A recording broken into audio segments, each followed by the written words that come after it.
Hermanos, estamos estudiando, estamos viendo de qué manera nosotros podemos llegar a la comunidad, de qué manera nosotros podemos alcanzar la comunidad. Recuérdense que dentro del propósito, de los 5 propósitos, está el propósito del evangelismo. Entonces estuvimos viendo que dentro de ese propósito del evangelismo es que una de las razones por la cual la gente no va a la iglesia es porque no se interesa, no porque sean ateos, ni porque sean contrarios, porque la iglesia no les resulta interesante para ellos. Y vimos que habían algunas preguntas que contestar. Entonces, vamos a ver, estamos de esta conferencia de Bethesda Quilpué 2022, y dentro de las cosas que estamos viendo es que estamos en una transición a una iglesia que sea conducida con propósito, de una iglesia conducida tradicionalmente a una iglesia conducida con propósito. Lo otro es que estamos viendo cómo edificar una iglesia con propósito, y ya hemos visto varias cosas que vamos a declarar, vamos a recordar la declaración de fe de la iglesia, la declaración de propósito, perdón, de la iglesia, no de fe, de propósito. Y veamos qué dice esa declaración para que la mantengamos viva.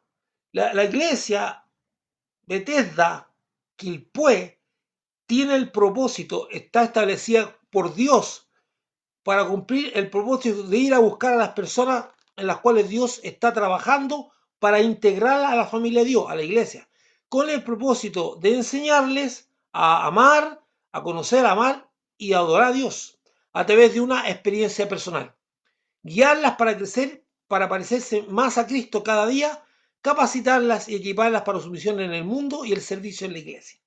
Eso es, y ahí están los 5 propósitos. Buscar evangelismo, integrarla es compañerismo, hacerlo parte de la familia de Dios, adorar es amar a Dios, el parecerse a Cristo es discipulado, es llegar a ser como Cristo, ¿verdad? En carácter, y servicio en la iglesia tiene que ver con mi ministerio.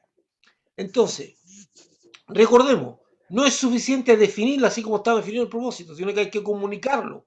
Tenemos que ser capaces de comunicar que para eso estamos. Y es interesante que cualquier persona que llegue a la iglesia y le diga a usted, ¿y para qué está esta iglesia? ¿Y para qué existe la iglesia? ¿Y por qué tiene? Usted tiene que tener claro y no dar respuesta difusa. La iglesia tiene propósito. Entonces, una de las cosas más desastrosas que hay es cuando los creyentes le preguntan, ¿para qué existe la iglesia? ¿Para qué está la iglesia? O sea, cualquier persona de la iglesia en general debería ser capaz de responder esa pregunta, porque supuestamente está capacitada para responderla, lo tiene claro. O sea, no, de ahí pasa, no sé, la iglesia está para que nos juntemos a adorar, la iglesia está, sí, todas esas cosas, pero la iglesia tiene un propósito y usted lo puede ver. Y son 5, después de estudiar la palabra, nosotros vemos 5 propósitos bien claros que se repiten en la iglesia. La iglesia está para cumplir el gran mandamiento, que es amar a Dios y al prójimo. Uno es amar a Dios, es adoración. Estamos para aprender a adorar, para adorar, y para amar al prójimo es servirlo, es ministerio. Entonces, Jesús llega a decir, y lo repito, estoy repitiendo, llega a decir que de toda la ley depende de estos 2 mandamientos. O sea, si miramos para atrás, los 600 y algo, que no me acuerdo exactamente, 611 creo, 200 algo, mandamientos que tiene según los judíos que tiene el Antiguo Testamento, todo es un mandamiento, toda esa ley, todo eso que se resumen en esto que Jesús dice, todo eso, la ley y los profetas, se resumen en estos 2 mandamientos: amar a Dios con todo el alma, con todo el corazón, con todo nuestro ser, con todo nuestro, digamos, entendimiento, y al prójimo como a nosotros mismos. Y segundo, Jesús añade que ahora, a partir del Nuevo Testamento, el gran impulso, lo que añade el Nuevo Testamento es la gran comisión, que ir a buscar, ir por tanto día a ser discípulos, enseñando y cuáles todas las cosas que yo he mandado. Entonces, ir es evangelismo, ir a buscar a las personas, hacerlas discípulos, bautizarlas, entregar a la iglesia, y enseñándoles que igual todo lo que manda es que damos a la persona a parecerse a Cristo en carácter. En carácter. Entonces, cuando alguien le pregunta, ¿y tú cuál es? Cuando la gente dice que debemos parecernos a Cristo, ¿Hay algún retrato de Cristo en la Biblia? Sí, un retrato de él lo hay, pero un retrato de su carácter, porque lo que estamos haciendo es, cuando alguien le pregunte, cuando aparece más Cristo, ¿en qué? En carácter, porque físicamente no nos vamos a parecer, porque ni siquiera sabemos cómo era, y no tiene importancia. Entonces, ¿hay algún retrato en la Biblia de ese carácter? Sí, está el retrato en Gálatas 5:22, que es el fruto del Espíritu. Y eso es el retrato de Cristo, el carácter que tenemos que asumir nosotros. Entonces, tenemos que tener claro el propósito que tiene la iglesia. Y es que se resumen en 5 propósitos establecidos por la Gran Comisión y o sea, el Gran Mandamiento y la Gran Comisión. Si usted se acuerda de esos dos textos, del Gran Mandamiento y la Gran Comisión, usted se va a recordar de los propósitos. Amar a Dios es adorar, amar al prójimo es servirlo, amar digamos, para ser discípulo es evangelismo, integrar, dice, bautizándolo es integrar a la familia de Dios. El bautismo integra, hace parte al hermano de la iglesia de Cristo, y enseñándoles que vale todas las cosas es hacerlos que se parezcan más a Cristo. Ahí están los 5 propósitos. Entonces, estos 5 propósitos no es suficiente que los definamos, sino que hay que comunicarlos y hay que aplicarlos. Entonces, nosotros quedamos ahora en algo, enfocando, estamos en una parte de la página 19 y partimos enfocándose en su comunidad. Estamos en la página 19, enfocando en su comunidad. O sea, yo estoy haciendo un repaso de lo que vimos la semana pasada. Entonces, la estrategia de Jesús para pescar a hombres fue identificar la clase de peces que quiere pescar. Jesús fue claro, o no fue claro cuando le dijo, ustedes vayan a las ovejas perdidas de Israel, primero. Y de hecho, cuando le dio la gran comisión, le dijo a dónde y cómo tenían que, qué tipo de personas tenían que hablarle. No vayan por caminos samaritanos, no hagan esto, vayan a las ovejas perdidas. Eso, ese era el objetivo. Nosotros también, ¿qué clase de peces queremos pescar? Lo segundo que vimos es aprender a pensar como pez. Dice, mientras más tiempo llevamos como cristianos, menos aprendemos a pensar como pez. No sabemos las cosas que le asustan, las cosas que le preocupan, las cosas, cómo es una persona no creyente. Entonces, ¿y cómo hacemos esto? Es preguntándole, preguntándole a la persona, haciéndole preguntas direccionadas. ¿Por qué usted no asiste a una iglesia? ¿Por qué usted, qué es lo que más le preocupa? Si usted fuera a una iglesia, ¿qué le gustaría encontrarse? Y todo eso.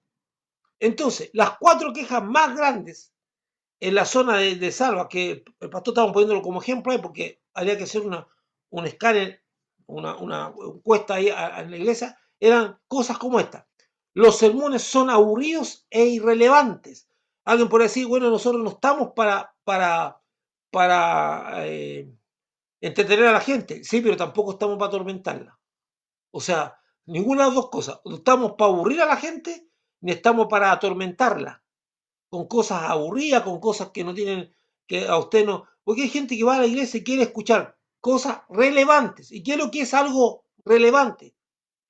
Yo tengo problemas en mi hogar, yo tengo problemas en mi matrimonio, yo tengo problemas con mis hijos, yo tengo problemas con mi economía, yo tengo, estoy enfermo del alma o estoy enfermo y yo necesito respuesta. Entonces la gente está buscando respuesta a sus necesidades, que es lógico. Y si no las haya en la iglesia, va a buscar en otro tipo de cosas.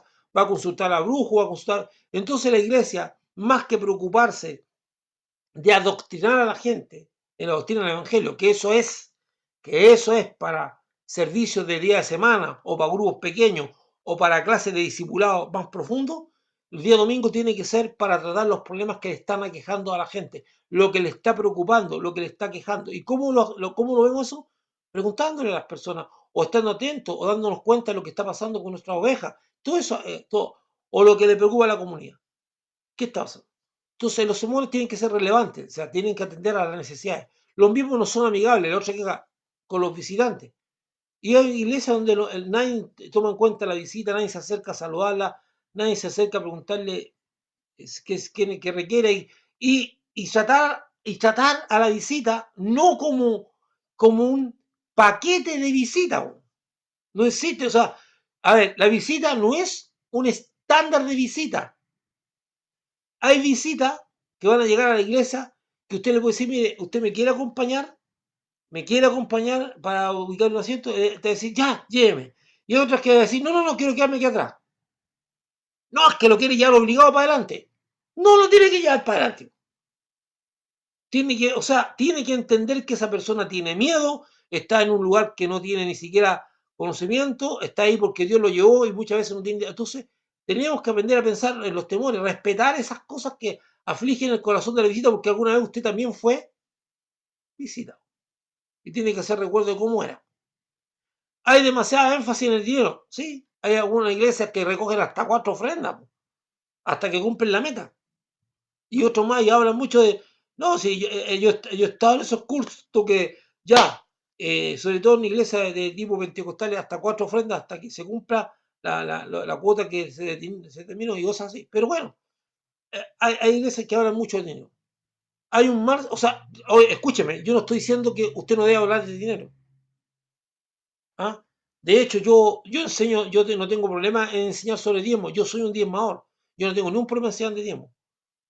Y decir que las personas que no cumplen con la ley de diezmo no están cumpliendo con la ley de Dios y es su mandato divino. Y aquí empieza, no, es que Jesús no, si Jesús dijo claramente Jesús, vosotros fariseos hipócritas, que diezmáis la menta, o diezmáis la canela, diezmáis las especies, o sea, eso era lo que se llamaba antes, eso era que se convertía en dinero, diezmáis todas esas cosas y dejáis las cosas más importantes de la ley, que es el amor, que es la paciencia, que es la misericordia. Y mire lo que dice Jesús. Esto es necesario hacer sin dejar de hacer aquello. Así que los que tienen por doctrina que Jesús no valió el diezmo, Jesús lo valió completamente. Dijo, tienen que hacer esto otro sin dejar de hacer lo otro.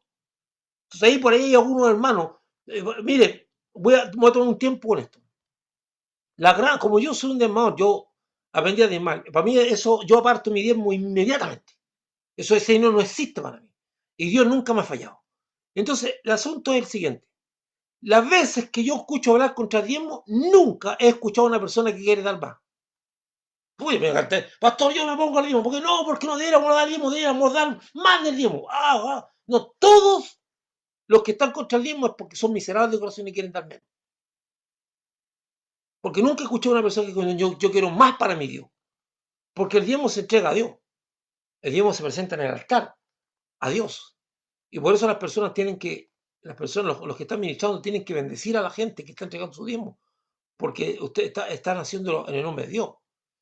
Usted no podrá estar de acuerdo cómo se hacen las cosas, puede ser, pero eso no invalida que usted entregue su diezmo. Yo no ando preocupado de eso, yo me presento y de hecho me preparo y oro y cuando lo entrego en el nombre del Señor, a ti esto va para ti, Señor, y no empiezo con cosas raras. Entonces, ¿qué tenemos que hablar de dinero? Enseñar una enseñanza, pero no empezar a hacer mercancía de la gente. Porque hay lugares donde se hace mercancía de la gente. Y eso no puede ser. La gente no son mercancía, ni son nada. O sea, algunas veces la oveja, o sea, nosotros, la gente no está para lucrarse a costa de la oveja y usar sus sentimientos, no eso. Pero nada impide que un tipo, un cara dura, me quiso a mí desacreditar, o sea, me quiso, me dijo, ¿acaso usted está interesado en el dinero? Sí, le dije, tanto como tú, no más ni menos. Tú pagas cuenta, yo también pago cuenta. Tú comes, yo también como. No, o sea, no es que, o sea, a todos nos interesa recibir nuestro sueldo y todo el tiempo que yo estuve en la iglesia, yo tenía un contrato con un sueldo bien especificado y no tomaba más de lo que correspondía a eso y entregaba un mi diezmo a la misma iglesia. Era el primero en entregar mi diezmo, primero, como correspondía. Entonces, y la mayoría del tiempo cuando fui trabajando como ingeniero, yo no recibía ninguna ayuda de la iglesia hasta que la iglesia me llamó a tiempo completo y yo me retiré y ahí tenía que, por supuesto, sostenerme. Pero la cosa es bien clara, o sea, aquí no se trata de estar todo el tiempo hablando de dinero y así, y aquí, y la siembra y la cosecha. Hay que tener cuidado con eso. Hay que tener cuidado con eso. Y el otro, hay servicios que donde no hay cuidado de bebé y la gente quiere estar en el servicio y no estar ahí con un niño que le esté. Entonces, esas eran las cosas que había, que preocupaban a la gente. Entonces, la pregunta que tenemos que hacer nosotros, ¿qué le preocupa a la gente que nos rodea? Nuestra conclusión a medida de la gente que nos va a la iglesia no son ateos, simplemente no están interesados, eso supuestamente ustedes lo llenaron ya, no están interesados, en la página 22, ni y son y demasiado ocupados. No, simplemente no están interesados o están demasiado ocupados. Ese es el problema. Ahora, escuche esto. Ustedes, de acuerdo a esa encuesta, de acuerdo a esa respuesta que tuvieron aquí los hermanos, a esa respuesta que usted vio, se generó una carta de invitación a las personas. Mire la carta de invitación, usted la tiene ahí también, a lo mejor dice la primera carta de Sarda a la comunidad. Esto es, se fue enviando por correo o se fue llegando a las casas. Se le mandó a una gran cantidad de gente de la comunidad. Dice, hola vecino, al fin una nueva iglesia para aquellos que se han dado por vencidos con los servicios tradicionalistas de la iglesia. Admitámoslo, muchas personas no van a la iglesia en estos tiempos. ¿Por qué? Demasiado a menudo los sermones son aburridos y no están relacionados con nuestro diario vivir. Muchas iglesias parecen estar más interesadas en su billetera que en usted.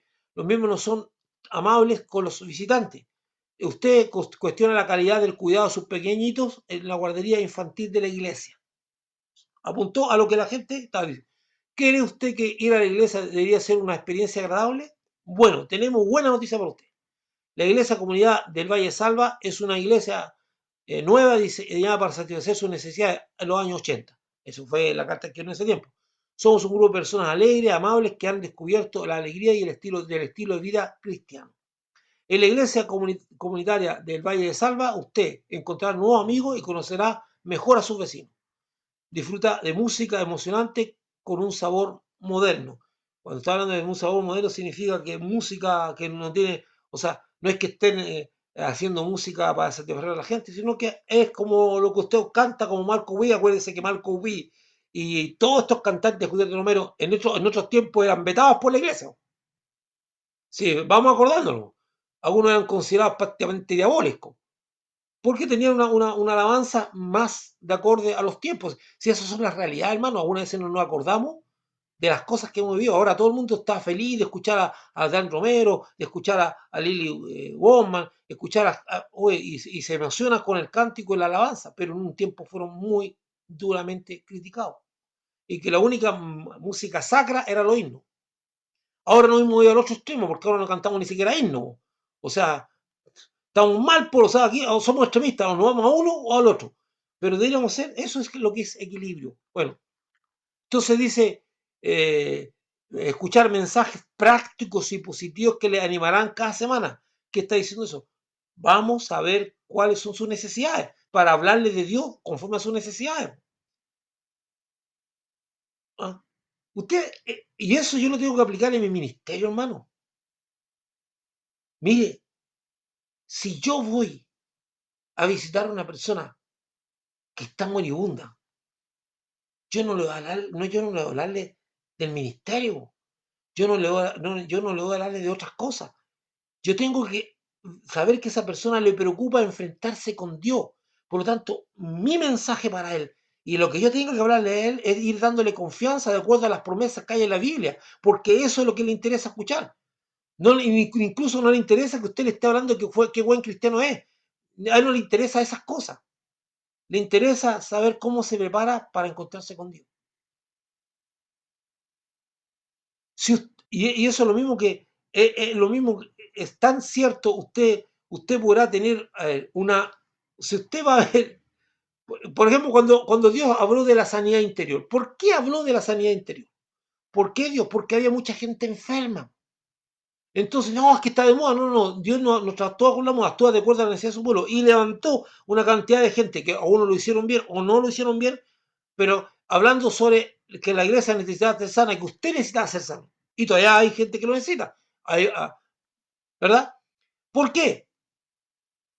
Porque usted no puede ir a la unidad de cuidado intensivo a ver un enfermo que se está muriendo y decirle, mira, te traje un pastel de chocolate.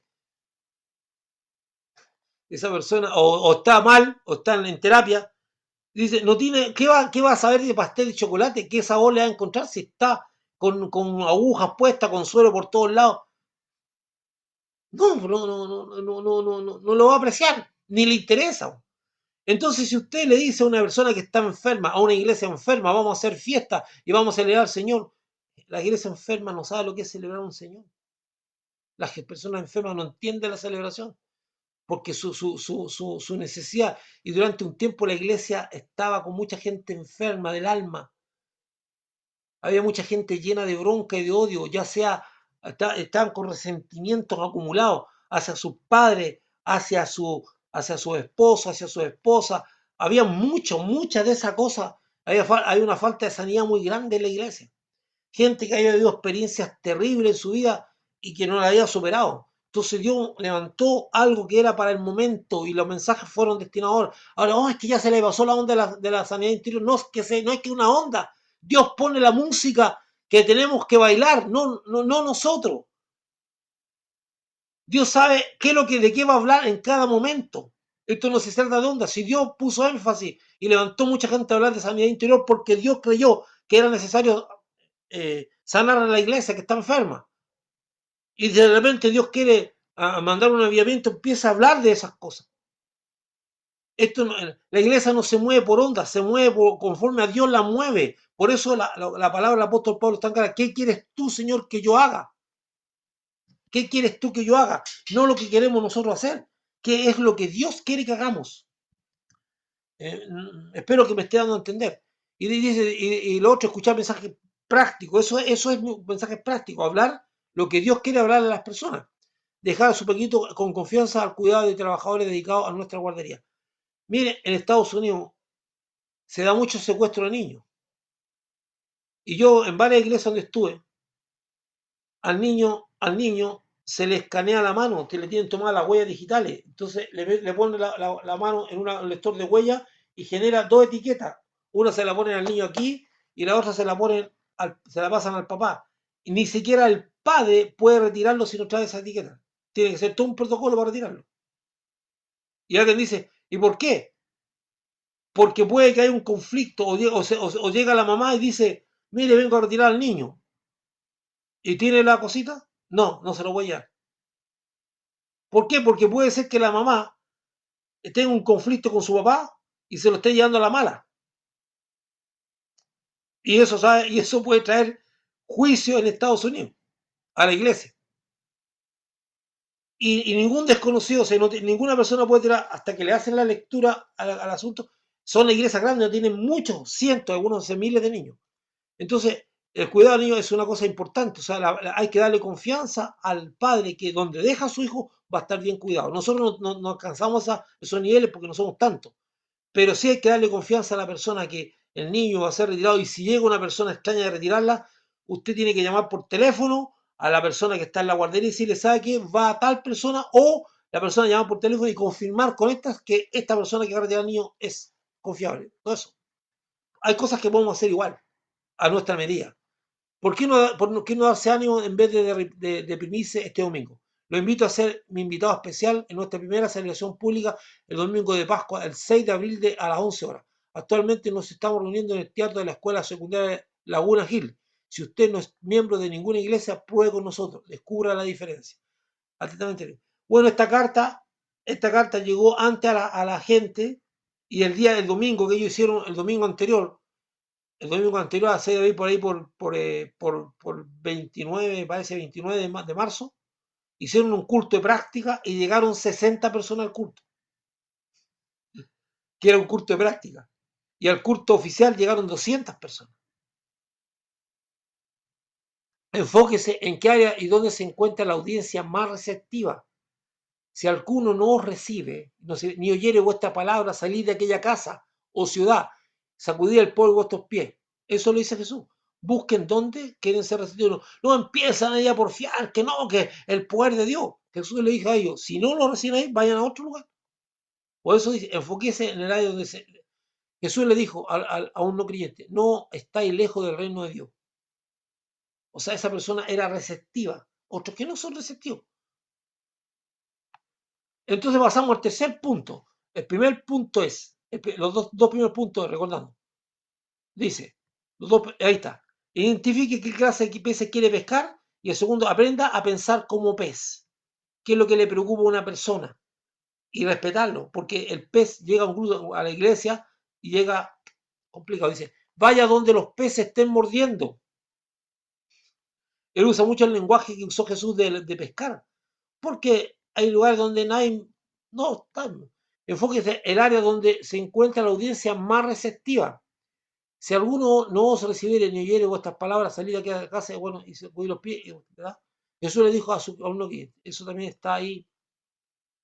Las iglesias que están creciendo se concentran en alcanzar personas receptivas. Las iglesias que están creciendo se concentran en alcanzar personas receptivas. Los canutos tenemos la tendencia a creer que nosotros somos Dios. Nosotros no hacemos nacer las personas de nuevo. Es Dios que hace nuevas criaturas. Nosotros no somos Dios. Nosotros somos personas. Tenemos que saber dónde está trabajando Dios. Fíjese que se ha dado el caso, que yo lo vi personalmente. Algunas veces salíamos a evangelizar y abarcábamos un área muy grande. Y resulta que en algún sector de esa área nadie nos tomaba en cuenta. Y ahí llegaron otros hermanos, uy, no, aquí el mundo, toda la gente me quería escuchar. Y nosotros, en nuestra ignorancia, no nos dábamos cuenta que teníamos que hacer una nueva campaña orientada o ir orientada a esa área donde está la gente receptiva, sino que dábamos por finalizado, porque no habíamos descubierto dónde está mayor receptividad, donde Dios ya tenía preparados los corazones, pero no nos enfocábamos ahí. Y eso significa, ¿dónde está la mayor receptividad de la gente? Ahí hay que enfocarse, si yo me doy cuenta de eso. La iglesia en decadencia se concentra en reactivar a los inactivos. No, hermano, tenemos que sacudir a los hermanos. Vamos a tener que. Se concentran en aquellas personas antiguas, los viejos, los que están ahí. Viejos no hablo viejos de físicamente, sino los viejos en membresía, los que son miembros antiguos. Esos personas que están ahí apáticas, que no quieren trabajar, que están viciados, que algunos se han. Y de ahí gastar energía con esas personas, no. No, no, no, no, no, no hay que gastar energía. Hay personas que usted no la va a cambiar nunca, porque son tercos, porque son judaizantes, porque son fariseos, porque no entienden. De hecho, esas personas llegan incluso a ser peligrosas. ¿Por qué son peligrosas? Porque si usted trae una visita, esas personas son capaces de espantarla en 5 minutos, con puras cosas que le dicen que son terribles. Porque un no creyente no entiende todas las cosas ni tiene por qué entenderlo. No tiene por qué usted contar los problemas de la iglesia. La gente le empieza a contar, no, aquí hay el pastor aquí o el hermano acá, aquí han habido conflictos, aquí han habido. Y empiezan, no, esas cosas son peligrosas. Este es un chiste de mal gusto, ¿ah? Un día me dijo un pastor, lo escuché a un pastor, y es chiste de mal gusto, pero se lo voy a contar. Dice, oh, hola pastor, ¿cómo está usted? Bien. Dije, ¿cómo está su iglesia? Está bien, pero estaría mejor si el Señor sellara alguno. Dijo. Ah, fuerte. Yo en ese instante era joven, pero me impactó y él se murió de la risa. ¿Ah? Dijo, estaría mejor si el Señor se llegara a alguno. Ahora me da risa la forma de pensar o el chiste que se tiró ese pastor. ¿Quiénes son las personas más receptivas? ¿Quiénes son las más receptivas? Aquellos que están en transición. ¿Qué significa? Aquellos que están haciendo un cambio en su vida. Puede ser un cambio, mire, ¿qué transición? Aquellos que por alguna razón se están cambiando de domicilio, aquellos que están cambiándose de trabajo, aquellos que están a lo mejor superando un divorcio, aquellos que están, o sea, las personas que tienen una transición en su vida que puede ser de distinta naturaleza. Esas personas están más receptivas porque su vida está complicada y están asustados o tienen que tomar pasos, algunos tienen que dejar un trabajo para cambiarse a otro, están siendo tentados, algunos ya no soportan más ciertas cosas. Esas personas están en transición, son receptivos. ¿Qué otra persona? Aquellos que están bajo presión por una enfermedad o están a punto, no sé, pues, de embargarle la casa o están muy endeudados, están bajo una presión, esas personas también son receptivas. Entonces, cuando hablamos de estar bajo presión, estamos hablando de personas creyentes. De hecho, ese es el pecado de muchos creyentes. El pecado de muchos creyentes que no entienden el lenguaje de Dios y no les interesa entender el lenguaje de Dios. No les interesa entender que Dios habla de distintas maneras y distintas formas. Y si ellos pudieran entender eso y no dedicarse solamente, Dios no habla solamente por la Biblia, hermano. Dios no habla solamente por la Biblia. Dios habla por las circunstancias. Dios te habla a través de las circunstancias. Dios te habla a través de la oración. Dios te habla a través de personas. Dios tiene muchas maneras de hablar. Entonces, tú vas y te sientas en un consultorio de un hospital, o sea, en un hospital, o un ejemplo que te estoy poniendo, o te sientas en uno de estos consultorios que hay, el Cerefanto, y normalmente ahí llega gente con aflicción. Y tú estás sentado y de repente una persona se acerca a ti y te empieza a contar cosas de su vida y lo que está viviendo. ¿Qué te está diciendo Dios a ti? Ella está preparada para que tú le hables de mí. ¿Y qué es lo que hace la gente? Le dice, oh, qué pena lo que está pasando, qué lástima, no sabe cuánto lo siento. ¡Háblale de Dios! Es el momento. Esa persona está receptiva, esa persona quiere escuchar. ¿Y tú lo puedes hacer? Dar tu testimonio, mostrarle cuánto Dios la ama y lo que le decís. Entonces, esa persona está receptiva. Y algunas veces nos pasa en distintos momentos. Dios, las citas que establece Dios, las citas divinas, son cuando Dios te pone en una situación donde tú no esperas y nadie, tú dices, yo no busqué esto, porque esta persona me está hablando de esto. Pero hay gente que no le interesa eso. No, es que yo no puedo participar en una campaña de evangelismo. ¿Y quién te dijo a ti que la iglesia partió con campaña de evangelismo? Dice la Biblia que los que fueron esparcidos iban por los lugares hablando a la gente. ¿Y cómo la se podría predicar? No, no, porque la predicación estaba prohibida, sino que en un momento llegaron a un lugar donde había aflicción y la hablaban. Le hablaban a esa gente y la gente, Dios tenía preparado ese corazón y abrían su corazón y la recibían. Entonces los que están bajo presión, pero los que están en transición de cualquier tipo y los que están bajo presión. Dice, son dos, el cuarto punto, que es lo que vamos a tener, pesque los peces bajo sus propios términos. Y aquí no soy, aquí yo voy a parar aquí, yo no voy a ir más adelante. A ver, déjame ver cuánto. No, no, voy a dejar aquí, entonces, vamos a dejar hasta ahí lo de ahora. Para la próxima semana quiero saber si hay alguna pregunta, pero digamos hasta el punto 3. El punto 4 lo vamos a ver la próxima semana. Entonces, aquellos que están, dos cosas que son, debo entender, los receptivos son aquellos que nosotros mismos. Mire, mire. Sin quebrantamiento no hay conversión. Sin quebrantamiento no hay conversión. Una persona que cree que está bien paradita, una persona que cree que no necesita de nada, que su vida está ahí, no se va a quebrantar, no va a aceptar al Señor, considera que está de más. Entonces, cuando yo empiezo, hay momentos en que la gente se pone a orar para que Dios tenga misericordia de un hijo, de un pariente, para que ella se pueda convertir. Nosotros ni siquiera deberíamos orar por eso, tenemos que orar para que Dios le dé más oportunidad, porque aunque usted ore, Dios no convierte a la gente a la fuerza. Dios no es que porque usted oró, Dios le va a quebrar la voluntad y lo va a obligar a aceptarlo. No, Dios no obliga a nadie a aceptarlo. Lo que nosotros podemos orar, a pedir a Dios que tenga misericordia y que le dé más oportunidades. Eso podemos hacer. Pero no pedirle a Dios que convierta a una persona, porque Dios no la va a convertir porque tú se lo pides. Porque eso sería violar la voluntad de la persona.